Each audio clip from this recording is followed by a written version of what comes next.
Hai guys, jadi aku mau cerita tentang praktik perlindungan dan penegakan hukum di Indonesia. Menurut pasalnya dari 28A, mengatur tentang hak hidup. Pasal ini mengatur tentang setiap orang berhak untuk mempertahankan hidup dan kehidupannya. Nah, kalian pasti pernah dengar kan kasus pembunuhan Angelin. Kasus itu tuh merupakan kasus dari perlindungan dan penegakan hukum. Yuk simak ceritanya. Awalnya Angelin dikabarkan hilang. Christine, kakak angkat kedua Angelin, membuat laman Facebook tentang Find Angelin Bali Missing Child pada tanggal 16 Mei 2015.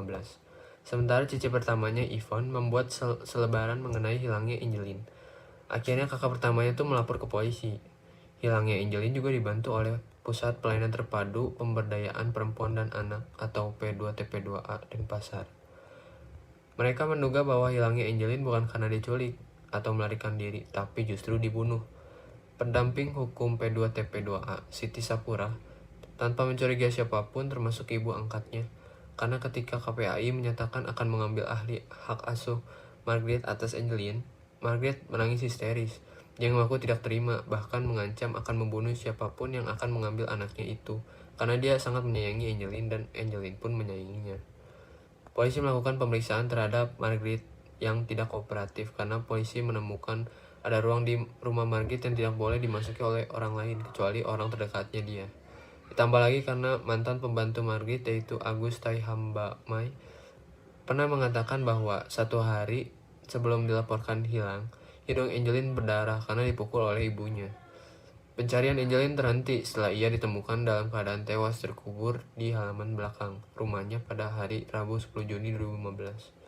Jasadnya dalam kondisi membusuk di bawah pohon pisang, ditutupi sampah, terkubur bersama bonekanya.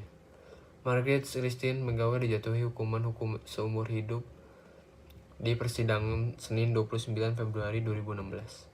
Ketua Majelis Hakim Edward Haris Sinaga mengatakan Margaret dijatuhi vonis hukuman karena melanggar pasal 340 KUHP tentang pembunuhan berencana. Hukum itu berguna bila ditegakkan oleh lembaga peradilan. Sebaliknya, penegakan hukum tidak akan bisa berjalan jika tidak ada hukum sebagai landasan dari lembaga peradilan dalam menegakkan hukum.